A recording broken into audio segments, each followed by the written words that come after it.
Michael Morales Torres para Lucha Libre Online, la marca número 1 de Pro Wrestling y Combat Sports en el mundo. Mi invitado especial, lo hemos visto en Ring of Honor, lo hemos visto en CMLL, lo hemos visto ahora mismo en Impact Wrestling, representando a Honor No More, ex campeón mundial peso completo de Ring of Honor, ex campeón welter también de la NWA, parte de CMLL y actualmente parte de los campeones mundiales en parejas de Impact Wrestling, representando a Honor No More. Matt Taven llega aquí por primera vez a Lucha Libre Online. Matt, it is an absolute privilege to have you. How are you doing? I'm doing fantastic. Thank you for that introduction. Sometimes you forget all the crazy things you've done in this wrestling world, but it's nice to get a little recap of it. Thank you for your time, sir. And I wanted to start this interview specifically about that. Like, obviously, we're going to talk about Impact Wrestling, but man, you've been a 14-year-old pro. You debuted back in March in 2008.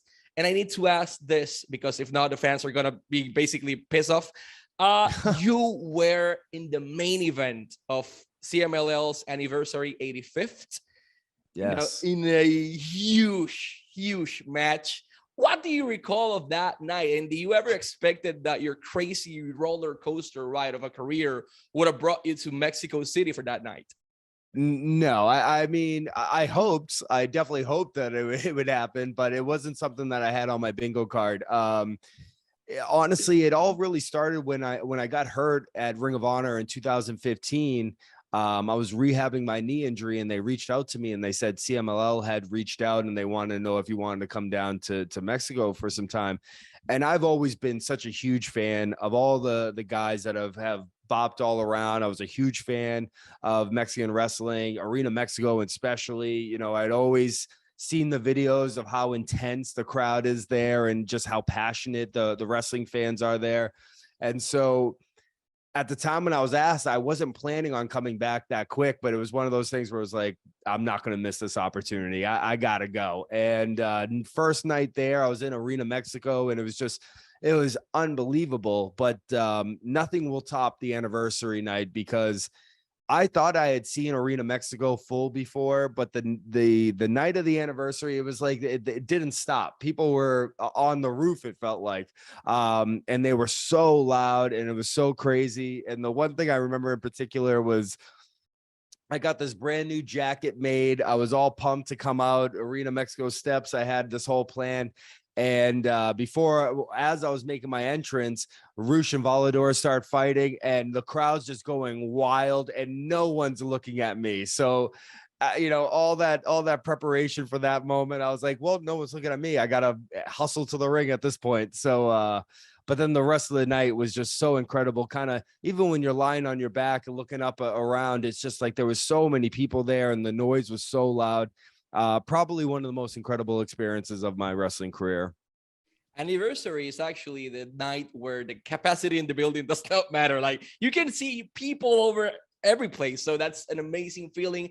What do you recall of your experience as a Rudo with the audience? Like people were pissed at you 98% of the time, and the Mexican fans tend to either throw beers or water or shout out insults in Spanish. How was your experience with them? Oh, I mean, I think had everything possibly said to me in Mexico. Like nothing will ever offend me ever again because I've had the worst things. And I'm half Puerto Rican. I don't speak a ton of Spanish, but I understand a lot of it. My mother, when she would start getting all fired up when I was a kid, she would just start swearing in Spanish. So I know what people are saying to me. My cousins also I would hear them go off from time to time. So it's like, I think people didn't realize that I knew what they were saying most of the time and when they were screaming at me. So when I would turn around and say something back, it would catch them off guard. But there was one night in particular that it took me so long to get to, after most shows, you lay out all your outfits and you have to wash what you can, but it took me so long to get the smell of Tecate out of my gear. I had never had so much beer or just liquid in general thrown at me, and I stood up on one of the barricades at Arena Mexico and I said, who else wants to throw something? And just boo, it was showered. The clip alone is so funny, but at that point I was like, I'm such a good Rudo. Look how amazing this is. Unfortunately, my knee pads, I had to get new ones because they were destroyed. I couldn't get the smell out for months. It was just like, this old knee pad that just had this old beer smell. There was like a fraternity house floor or something. It smelled like in that knee pad. So it was quite the experience being in Mexico. But I ended up going down there so often and spending so much time down there that I truly feel that kind of a whole new chapter of my career and my life started from going down to Mexico and being able to go down there and make an impact, and then and come back to the States a whole new different had a different confidence to me that I truly believe led me to the Ring of Honor World title my time in Mexico. You mentioned something really important, and I'm a Puerto Rican. So you mentioned that you have Puerto Rican roots. How connected you were to them? How often your parents shouted you in Spanish? Like, do you visit Puerto Rico? Like, how connected are you to the Puerto Rican culture? I mean, I'm 50% Puerto Rican. I'm half and half, half Italian, half Puerto Rican. So you can just guess that my household was very loud with that combo going on. But we still have family that lives on the island. I would go back every couple of years. Unfortunately, I haven't been back in a little bit just because of my schedule with wrestling. And it's been one of those things where I've always wanted to wrestle in PR and have been desperate to get out there. But every time an opportunity arises, I have something else going on. So I'm hoping that sooner than later, I can go down there. And I honestly want to go down there and spend a good amount of time down there. My family's just from just south of Ponce, like that area. I'm from south of on the south side of the island there. And so there's so many things that I can remember going to as a kid, but I want to see them as an adult. I want to see where my grandparents lived and see it now as an adult. So I'm hoping to get back to PR sooner than later. And at the same time, I'm hoping to spend a good amount of time there wrestling because there's such a rich wrestling community on the island that I just haven't had. The scheduling just hasn't worked out for me to be a part of, but I'm hoping soon. So hopefully either WWC, LAWE, CW, any of those companies could bring you here. I want to say something in Spanish really quick. Impact Wrestling va a estar presentando Victory Road. Eso es este mes, el 23 y 24 de septiembre en Nashville, Tennessee. El 24 tienen directamente el Fallout, que son los tapings, pero el 23, viernes 23, es el show como tal. Comienza desde las 7 de la noche en Nashville, así que si estás por esa área, boricua, mexicano, argentino, colombiano, todos los latinos que estén por allí, que créanme, hay un montón en Nashville de ustedes, lléguenle a Impact, que créanme que vale la pena cada segundo de su tiempo y van a poder ver a Matt Taven en acción, Mike Bennett. Hay un montón de superestrellas enormes de Impact Wrestling, boletos a la venta en Eventbrite o impactwrestling.com, o simplemente pueden ir aquí abajo, el link, hacen clic y ahí adquieren los tickets. Matt, you have something shiny on your back. That's called the Impact Wrestling World Tag Team Champions. You are working with one of your best friends in real life, which is Mike Bennett currently. How important for you was that transition? I mean, you were with Ring of Honor basically. Like, you started in 2008. In 2009, you made your first match for Ring of Honor. You were with them for like 12 years, and then Impact Wrestling came into the picture. How did this opportunity happen, and how comfortable were you with doing such a huge transition in your career? I mean, it was definitely an adjustment. Like you said, I was with Impact. I mean, I was with Ring of Honor. My first match was in 2009, and for the next couple of years, I was trying to, get a spot with Ring of Honor. And when I finally did in 2012-ish, I was very fortunate, and little did I know I would spend the next 10 years there and have such a wonderful experience and was just able to do so many things. One was a Grand Slam champion there, and had a lot of experiences that I'll remember for the rest of my life. And unfortunately, in the wrestling business, stability is something that you look for, but is not always the easiest thing. And the unknown is, probably the thing that you can count on the most is that you can't count on anything. And it's just one of those situations where out of nowhere, we had to find out what was going to happen for all of us in the future. And we were very lucky that Impact Wrestling contacted us pretty quickly after that final battle match with the Briscoes. at last year's Ring of Honor Final Battle. You know, very shortly we started speaking to Impact, and before you knew it, we were making our debut at Hard to Kill. And it was one of those things that really came down to the wire. I didn't know I was even going to be in Dallas until about the week of. So it kind of was a lot of moving parts, a lot of different things had to come together, and luckily they did. And here we are showing up at Impact. And for me, being someone that spent 10 years in Ring of Honor, it was a big adjustment. And I tell people that one of the biggest things that really threw me off was we're all standing there in the ring, and I look to the corner and it doesn't have the ROH logo. It says Impact Wrestling. And it almost feels like I'm in the wrong spot. You know what I mean? Like, oh, how did I end up here?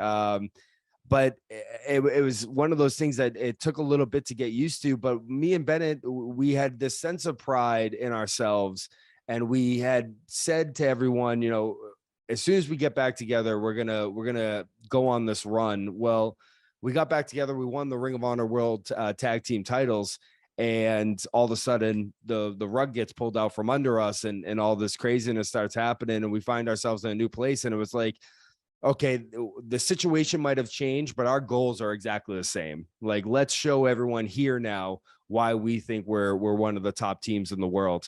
And we didn't get a title shot for a long period of time, but I think right now, you know, we finally got our title shot. We're finally the Impact Tag Champions. I feel like Honor No More is hitting its stride right now, and probably is going to hit its peak at Bound for Glory in Albany, New York, because Eddie Edwards, a close personal friend of mine, a guy who looked out for me and Mike when we both were starting at Ring of Honor. Eddie Edwards was already there and always kind of took us under his wing.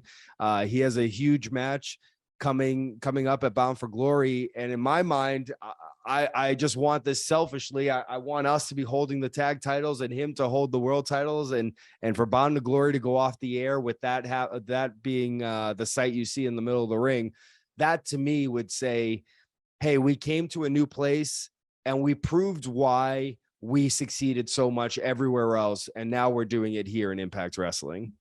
And I want to say something else in Spanish as well. Albany, New York, tiene el 7 y el 8 de octubre, Bound for Glory, boletos a la venta ahora mismo, disponibles en Ticketmaster, o simplemente hagan clic aquí abajo. Van a estar los dos, van a estar los de Victory Road en Eventbrite, van a aparecer en la parte de arriba, y rapidito abajo Ticketmaster, haces clic y te va a aparecer ya directamente allá para ir a Bound for Glory. Así que en Nueva York hay mucho latino, dense la vuelta, que créanme que la van a pasar bien. The stable as it is, man, it's freaking impressive. Like, there are A+ talent. It's Matt Taven, obviously you, Mike Bennett, Maria Kanellis, Vincent, Kenny was also there as well. PCO, Eddie Edwards, which is a great mind inside the wrestling industry. How bizarre basically is having the opportunity to work with such a talented crew in all at the same place. I mean, it's very rare and very special. When you look at this group, it's like Eddie Edwards has been a world champion. You know, Mike has succeeded. He's been a former X Division champion, and he's gone out on his own and succeeded everywhere he's gone. Ring of Honor made Vincent the #1 contender right before everything changed there. He was on the road to the world title. PCO is a former world champion. Kenny King has won the X Division and the Ring of Honor television championship multiple times. You know, myself being a Grand Slam champion in Ring of Honor. It's just like all these different guys and girls that could stand on their own coming together. It's kind of this weird super group that we've put together, where it's like not necessarily people need each other. We're all good on our own, but when we come together, it's this great force that has really taken over Impact Wrestling in the last couple of months. And I think with everything that happens, moving from Ring of Honor to Impact, you know, that stuff can always be just the change in general can always be different and weird. I look at the pictures of the first night we got there, and I see like all these guys and Maria that had worked so hard at Ring of Honor, now in a whole new place, trying to make their names again. It's like, it just was so special to me to see like people that I know, that I've known for so long, and I know what they've been through, here find themselves in a new place and find themselves in a spot where we weren't sure what the future was going to hold. We didn't know what was going to happen next. Boom, we landed in Impact Wrestling, and we landed on our feet, and it was really cool to do that with some of my closest friends. I want to say something else in Spanish as well. Todos los jueves, every single Thursday, 8 p.m., 8 de la noche, Eastern Standard Time, por Access TV, también por la suscripción de YouTube a través de Impact Insiders en el canal de YouTube de Impact Wrestling. Tiene la programación semanal de Impact, créanme, vale la pena cada segundo. La consumo semanalmente, es excelente. Pueden ver talentos de todos lados. La división de las knockouts está que arde, así que 8 de la noche, Access TV, todos los jueves. Y al igual que por el canal de YouTube Insiders de Impact Wrestling, así de Impact Insiders, pueden adquirirlo ahí mismo. Matt, before we go to the last question, man, I wanted to thank you so much for your time, and Ross as well. This has been incredible. Last but not least, how important for you is Impact Wrestling? You've been inside the wrestling industry for a while. I've had the opportunity to speak with a lot of people inside the Impact roster, but as an outsider, basically, that came from Ring of Honor, Impact basically is like the place to be at this moment. How important for you is to be on Impact Wrestling right now?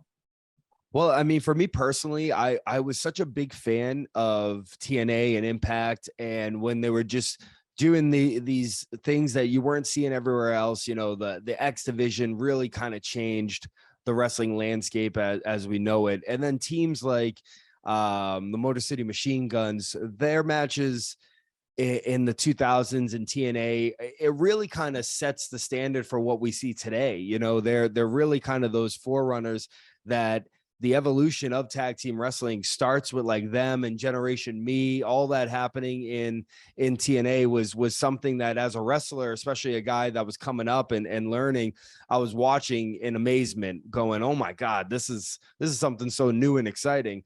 So for me personally, when everything starts getting crazy at Ring of Honor, to get that phone call from Impact, it meant the world to me. It was like, oh, there's going to be life afterwards. There's going to be a whole new chapter of Matt Taven, and not just anywhere. It's going to happen at a place where I used to watch and still watch, and I'm still a fan of, and has all this rich history. When I see Impact post stuff that they have on their Impact Plus or their Impact Insiders thing, and it's like, wow, that happened here too. Like, there's so many just crazy moments and so much history that's happened here, that now that I get to not only be a part of it, but also to put my name in the history books as an Impact Tag Team Champion. It's just one of those things where I grew up a wrestling fan, being one of those crazy wrestling fans that looked up like everything that everyone did. Like, oh, where did this guy hold titles? Oh, he held it there. And now, like, I can put my name as like a New Japan champion, CMLL champion, Ring of Honor champion, Impact champion. It's like, it's one of those things that for me personally, it just helps my legacy so much. You can't really, it's a nice pat on the back. But for me as a fan, to put my name on that list with so many talented people that came before me, it makes, young Matt Taven, who watching Impact take place from Orlando in the Impact Zone, go like, look at you, you're doing it. You used to watch it. Now you're the one in there making it happen. So it's as a fan, it's a really cool moment. But as a wrestler, it's a big sense of pride for me to say, well, now I got it done here in Impact as well. Matt, I wish we had more time. There's so many questions. We'll do it again. We'll definitely do it again, man. But it's been an absolute honor to have you as a guest. No honor, no more. But yeah, as an honor, man. Thank you, and wishing you the best in your career and in your personal life as well. Let's wrap this up en español. Matt Taven, campeón en pareja de Impact Wrestling, y Michael Morales Torres para Lucha Libre Online, la marca número 1 de Pro Wrestling y Combat Sports en el mundo.